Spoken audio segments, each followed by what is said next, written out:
from your time in leadership and on the floor, it was inclusive, wasn't it? I mean, it was fit and there was a lot of drive in that, but you kept everybody involved. And I think that's what's always been important about active living. Yeah, again, kind of going back to my earlier point, I was modeling what was showed to me. So when I met Carter, it was all about, we all get together. This is a group. Everyone's welcome here. And so I wanted to roll out that same red carpet when I was placed in charge as the RA of the floor.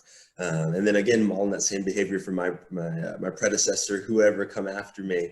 And so I remember when I think it was my very first year as an RA, I hosted my first year as an RA for active living, I hosted the active living reunion, where we had it was around Thanksgiving-ish time, but we invited all the old folks back from the previous floor so they could come meet the new folks. And again, that passing of the baton, it also served as kind of like a reset. So if maybe I felt like the community was starting to drift in a way that I didn't necessarily want it to, I was like, hey, here's what our foundation is. This is where we come from. This is kind of the idea of where it started. And so I feel like people would meet the old folks and go, oh, these people are so cool. We want to be like them. So we kind of, we'll model our behavior sort of to echo what's already been set in front of us. And so I think that lineage, being able to have that direct connection back, really helped maintain sort of the energy for many years.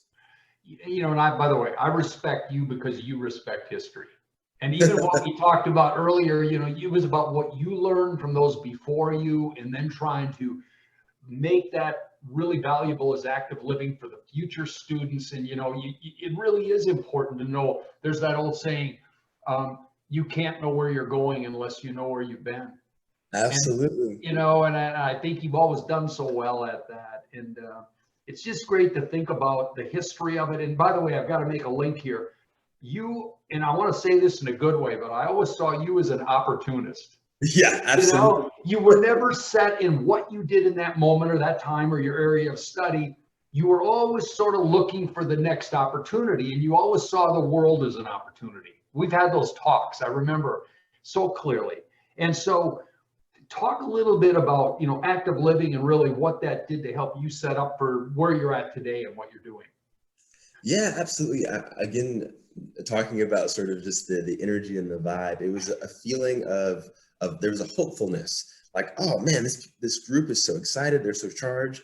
I feel like I can do anything. That's how I used to feel, just being on the floor. Like people I would talk to, that had these ideas, these goals, and it was interesting. Yes, there was a lot of folks that wanted to study nutrition, but the diversity in majors was actually pretty broad the year that I was part of active living. And so it was all these people that had these different goals and desires and things that they wanted to accomplish. And so for me, I always felt like I could do anything.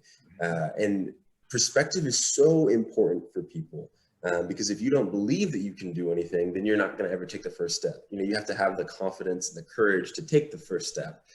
And being in a place like that around these people that are just so eager and ready to go really did that for me. And so as the time went on, every time I would have an idea of oh, what if they had this thing? What if this was a thing? What if that was a thing? Instead of just thinking about it, I would go do it. And a lot of that comes from, again, being in that environment and sort of growing up in some of the most tumultuous just years of transition. I mean, your college years, you become really who you are as a person during that time frame. And so for me, having just that injection of positivity during a time where I could totally have gone off the rails depending on who was influencing me, really helped shape me and turn me into, this pseudo entrepreneur, just creative actor, entertainer, whatever you want to call it. And I would have never become that, I don't think, if not for that influence that I had during those 4 years at App State, and specifically that very first year in active living.